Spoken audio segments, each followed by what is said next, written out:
चलिए आगे बढ़ते हैं। अब हमारे साथ क्वेस्ट इन्वेस्टमेंट एडवाइजर्स के सीईओ अनिरुद्ध सरकार जुड़े हैं। अनिरुद्ध जी, गुड आफ्टरनून।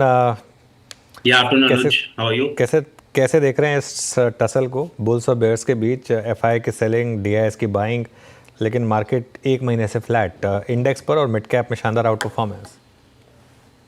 नहीं, आई थिंक अनुज, आई थिंक जो दिख रहा है, अगर आप देखें the large cap, mid cap and small cap का अगर आप बिहेवियर देखें पोस्ट मार्च, इनफैक्ट मार्च के फर्स्ट वीक में हम लोगों ने बॉटम बनाया था मार्केट में। उसके बाद अगर हम देखें, I think small cap mid cap has outperform the large cap in spite of, I would say कि जो ब्रॉडर कंसेंसस था कि it is better to be in the large cap, I think that has been proved wrong. इसका main main reason अगर हम देखें ये वही है कि टिपिकली एचएनआई रिटेल जो डोमेस्टिक पैसा है वो स्मॉल कैप मिड कैप में आता है। काफी सारा स्मॉल कैप मिड कैप में प्रॉफिट बुकिंग हुआ था in the month of January, February and March. March also being the year ending, थोड़ा टैक्स द गेन लॉस का भी एडजस्टमेंट होता है, तो वो सब जब हो गया उसके बाद अगर हम देखें अप्रैल से काफी स्ट्रॉन्ग मोमेंटम रहा है, and it is mainly the domestic retail HNI money, family office money, जो स्मॉल एंड मिड कैप में एलोकेशन इंक्रीज किया है, एंड दैट इज वे काफी सारे स्टॉक्स का प्राइस करेक्शन हुआ था, वैल्यूएशन अट्रैक्टिव हो गया था। उसके साथ साथ जो दूसरा एक बहुत इंपॉर्टेंट चीज हुआ है, अगर आप देखें कि ये जो फोर्थ क्वार्टर का नंबर्स है, काफी सारे स्मॉल कैप मिड कैप के नंबर्स जो आए, they have been excellent, in fact they would have beaten the estimates. I am not saying कि अक्रॉस द बोर्ड सारे कंपनीज का नंबर्स बहुत अच्छा रहा है, बट काफी सारे companies small cap mid cap में उनके एस्टिमेट्स से काफी अच्छे आए। तो इसीलिए वहां पे जो वैल्यूएशन करेक्शन हुआ था, ऑन टॉप ऑफ दैट जो नंबर्स अच्छे आए, that has made them all the more attractive. Okay अच्छा अनिरुद्ध जी, आप नमस्कार। आपके आने से पहले कुछ देर पहले हम इटरनल को और स्विगी को डिस्कस कर रहे थे, और जेप्टो के आईपीओ का डेफर होना, इसको आप कितना बड़ा ट्रिगर मानते हैं दोनों के लिए? और आई मीन नंबर्स भी देखे आपने इस बार के, इस स्पेस को आप कैसे रीड कर रहे हैं इस वक्त, और इसमें अपॉर्चुनिटी है क्या इस वक्त? नहीं, एब्सोल्युटली, आई थिंक इटर्नल एक ऐसा स्टॉक है, इनफैक्ट हमारे पोर्टफोलियो में लास्ट 2-3 साल से है, एंड हम लोगों ने काफी नीचे के भाव पे एंटर किया था। बट हैविंग सेड दैट, जो लास्ट आई वुड से 3-4-6 महीने में जो प्राइस करेक्शन हुआ है इटर्नल में, मार्केट ने इसको रीड किया था कि उसका जो द क्विक कॉमर्स जो ब्लिंकिट है, उसमें जो प्रॉफिट दिखाने का स्कोप था वो डिक्रीज हो गया, बिकॉज वो लोग अभी कैपेक्स कर रहे थे, they are increasing the dark stores, इसलिए उसका नंबर थोड़ा वीक आया था। मार्केट को अच्छा नहीं लगा, stock went down all the way to 195 to 200।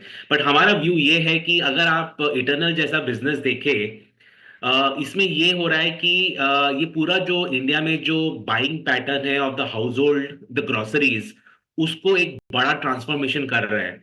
जो क्विक कॉमर्स है, it is not a short term phenomena, ये एक्चुअली एक ऐसा फिनोमिना है जहां पे पूरा जो इंडिया का जो बाइंग बिहेवियर है वो ट्रांसफॉर्म हो रहा है ना। उसमें जो तीन बड़े प्लेयर्स है, Blinkit, Instamart from Swiggy and the Zepto, इन तीनों के बीच में मार्केट शेयर इज डिस्ट्रीब्यूटेड। बाकी काफी सारे प्लेयर्स है, big basket and others, but and also हम लोग सुनते हैं कि फ्लिपकार्ट का the 4 minute, even the Reliance का इज कमिंग इन। बट मैं बोलूंगा इन सब में जो ब्लिंकिट का जो मार्केट शेयर है वो सबसे ज्यादा है, उसका बैलेंस शीट सबसे बड़ा है, सबसे स्ट्रॉन्गेस्ट बैलेंस शीट है with maximum cash on it's books. And उसमें जो डार्क स्टोर एक्सपेंशन कर रहा है, ये पूरा business of the quick commerce is, जो सबसे ज्यादा एक्सपेंशन करेगा, पेनिट्रेशन करेगा इन द मार्केट, उसी को मार्केट शेयर ज्यादा मिलेगा। जेप्टो का जो रिसेंट हम लोगों ने देखा था, कुछ इंसिडेंट्स था with regard to the, I would say some the regulatory issues, उसके साथ साथ उसका जो द लॉस मेकिंग हो रहा है, आई थिंक वो सब कंट्रोल करने के चक्कर में आई थिंक इसका आईपीओ थोड़ा पोस्टपोन हो रहा है। एंड वहीं चलते मैं बोलूंगा आज जो आपको दिख रहा है एक्साइटमेंट है both Swiggy and Eternal, that is evident. But apart from आज का मूव, बोलूंगा these are good long term India stories to bet on.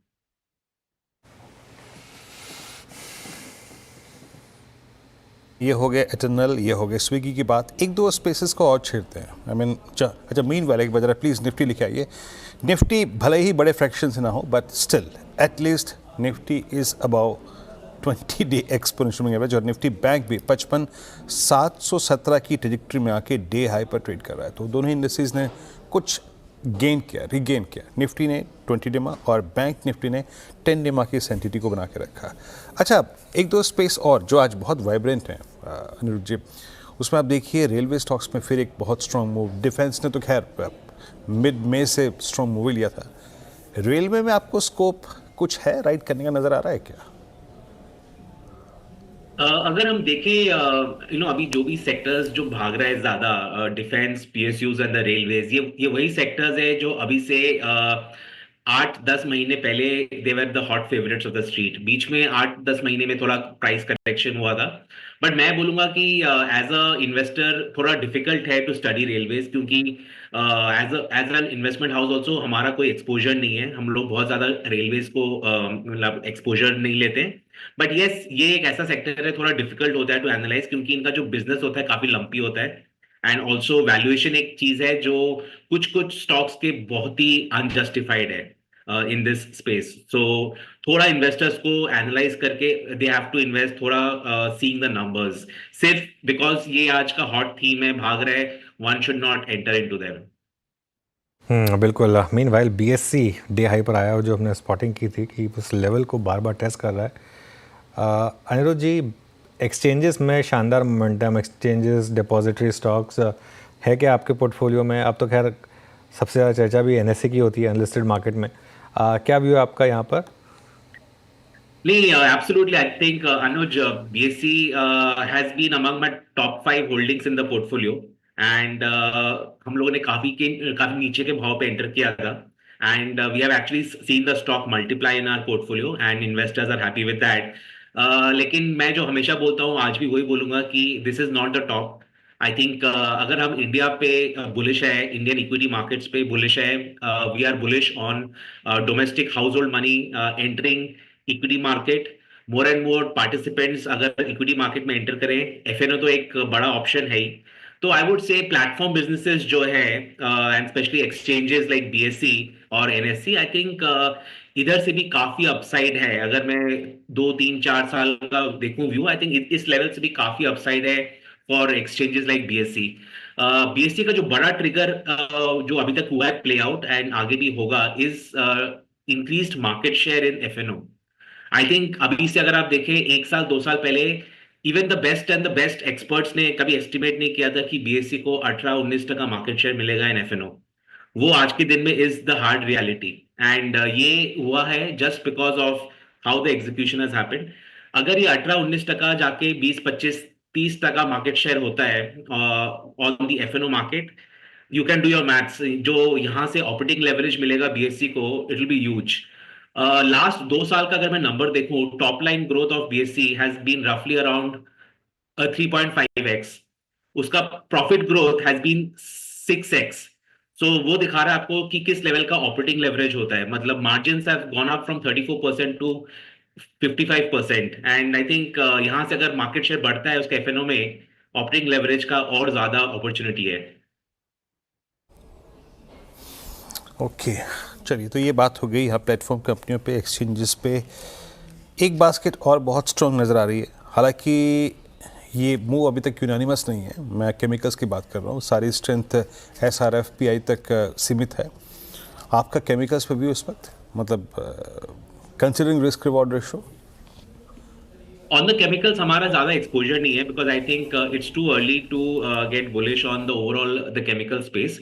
But इसके अंदर में मैं बोलूंगा जो केमिकल स्पेस, जो केमिकल कंपनीज एक्सपोज्ड है टुवर्ड्स द फर्टिलाइजर स्पेस और एग्री केमिकल्स, मैं बोलूंगा वो एग्री केमिकल्स या फर्टिलाइजर स्पेस में जो कंपनीज एक्सपोज्ड है, वहां पे थोड़ा एक्साइटमेंट हो सकता है, प्योरली बिकॉज जो आया था कल न्यूज, अगर आपने देखा होगा कि with regard to the European markets wanting to increase the tariffs and also banning some of the agri-chemical companies जो आ रहा है फ्रॉम रशिया, उसमें मैं बोलूंगा इंडिया का मार्केट शेयर बढ़ सकता है इन द इंटरनेशनल मार्केट। तो हो सकता है थोड़ा सा एग्री केमिकल कंपनीज में इंटरेस्ट हो, but as I said it's a bit too early.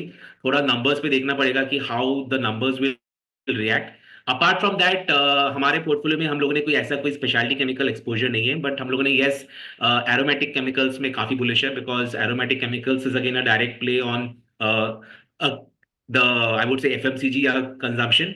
तो विद इन एफएमसीजी कंपनी ए अच्छा करता है, कंपनी बी या कंपनी सी, ओवरऑल अगर basket of FMCG does well, aromatic chemical companies will do well. Aromatic companies will do well. अच्छा, main while एक chart देखना चाह रहा था मैं, एक बार आप लेकर आइए पीबी फिनटेक का चार्ट, पॉलिसी बाजार। ऑलमोस्ट वैसा ही चार्ट है ये जो 3 हफ्ते पहले जब हमने एंजल 1 की स्पॉटिंग की थी, 200 डे मूविंग एवरेज का ब्रेकआउट, ऑलमोस्ट वैसा मूव। और चांसेस हैं कि इसमें शायद ये एक मैसिव ब्रेकआउट आए। इंश्योरेंस स्टॉक्स पर आपका क्या व्यू होगा अब अनिरुद्ध जी इस समय? इंश्योरेंस अनुज हम लोग कुछ like we don't track, so will be difficult for me to give a view on insurance. Okay, NBFCs में कोई और स्पेस जो आपको अच्छी लगती हो? एनबीएफसी में बहुत ज्यादा ऑप्शंस नहीं है जहां पे वैल्यूएशन कंफर्ट है। लाइक बहुत सारे एनबीएफसी है जहां पे which are the hot favourites of the street, but मैं बोलूंगा कि वहां पे वैल्यूएशन कंफर्ट नहीं है आज के दिन में। मोर देन एनबीएफसीज मैं बोलूंगा कि इन्वेस्टर्स को फोकस करना चाहिए on companies which are the I would say which are linked to the capital market. जो भी आपने नाम लिए अभी with regard to the broking platforms, the wealth management platforms, asset management companies, platform businesses like the KFINs and the CAMS, CDSLs of the world, इन सब में मैं बोलूंगा जो ग्रोथ है is very very high compared to the NBFCs. So इसलिए अगर मैं overall BFSI, because as an investor अगर मैं BFSI का एलोकेशन देखूं, I have an option to choose between, so I have an okay, option to choose. बहुत शुक्रिया जी, बहुत बहुत शुक्रिया। इसका मैं आपका थोड़ा सा ऑडियो मिस कर गया था। प्लीज़ अगर आप अपनी बात पूरी करना चाहते तो कर सकते हैं, क्षमा चाहूँगा मैं इसके लिए। ओके ओके ओके, ठीक है। बहुत बहुत शुक्रिया, आप इस कार्यक्रम में शामिल हुए। सभी स्टॉक्स और इंडस्ट्रीज पर अपनी राय रखी आपने।